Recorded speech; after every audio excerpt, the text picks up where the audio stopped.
Hi, my name is Joris Gutierrez Garcia. I'm from Montreal. I'm the chef sommelier of Club Chasse et Pêche. I studied, I did my wine classes at l'ITHQ in Montreal. I'm also finishing my diploma for the WSET, and I'm a master sommelier candidate, so studies are not over. And I also won a few weeks ago Best Sommelier of the Americas 2025. So today we're going to discuss a little bit about wines from Barolo in Piemonte. So a quick word on Italy. It's a beautiful country with really distinct climates, terroir, soils. I can't remember exactly, but there's more than 2,000 indigenous grapes, so lots to discover. They're doing amazing crisp whites, long-lived reds, amazing sweet wines also. There's a great diversity in that country, and there is always so much to discover and visit. Also, to me, one of the best, if not the best, gastronomy of the world. Italian food is just delicious. And today we're going to focus more on Piemonte.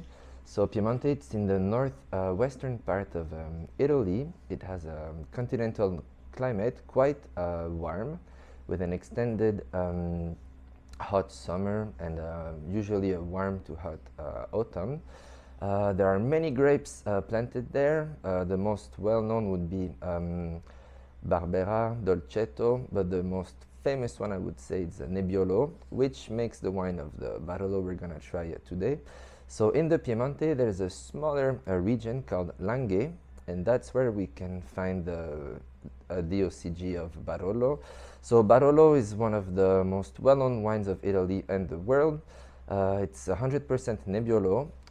Wine has to be aged for a minimum of 38 months in total and about 18 months in oak. It's a really perfumed grape. When you smell a Nebbiolo, it has beautiful notes of roses, of cherries, sometimes red apple flesh.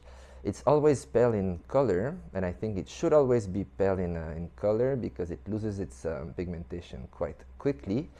It has a high and refreshing acidity, usually warmer alcohol that is really well balanced, and firm tannins, which sometimes need to be decanted, to be aged, or to have a beautiful dish with it, whether grilled lamb, grilled beef, risotto. They have lots of white truffles over there, so if you have some, it can be a beautiful pairing.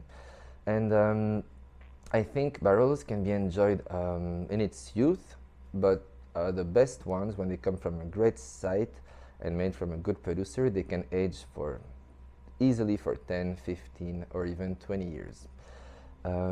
Today we're going to try a wine from a special site called Cerequio, which is a cru, really a single vineyard that is about 24 hectares, with a part on Barolo village itself and the other part on La Mora. It's a south exposure cru, so it's a warm site. So we can expect usually aromatic wines and quite powerful wines that needs good 5 to 10 years minimum before being approached, I would say. There are not that many producers working that site. It's a smaller site, but it's really well known and highly regarded. So now I'm so happy and pleased to have two wines from Michele Carlo in front of me from the Cerequio site. On my right, the 2013, and on my left, the 2019. I'm glad to try those wines because vintages are quite different, but they're both meant for long-term aging, and I haven't tried 13s for a while. And I just saw that the 13 is Riserva, which they only make in certain vintages, I think. So really pleased to taste it. So first, let's take a look at the color. It has a beautiful,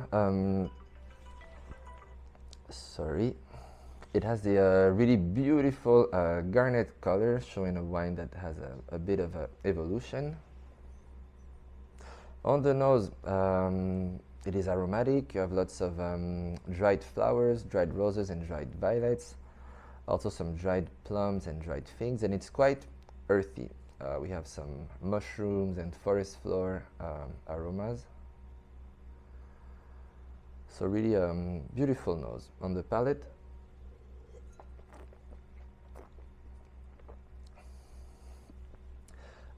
it is quite dry. Again, there's the refreshing acidity. We have a beautiful salivation, some small grain and really refined tannins.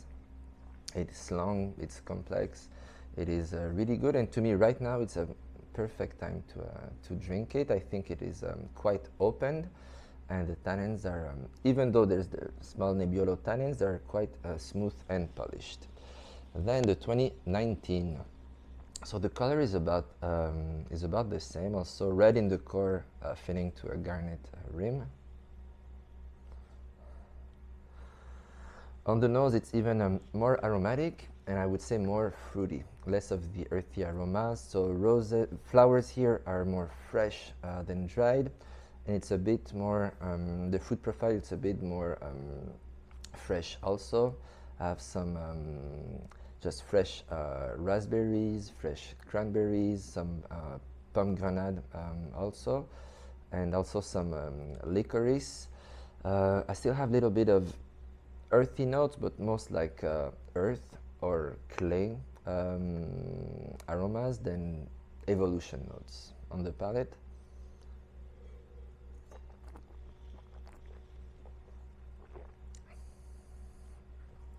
So also dry, also really fresh. The big difference to me in terms of structure between the two are the tannins. The 2019 has beautiful, strong, powerful and tight tannins that could be approached today, but I would decant it for at least 30 minutes. But I think this wine has many years in front of it. And yes, thank you for making me try those beautiful wines.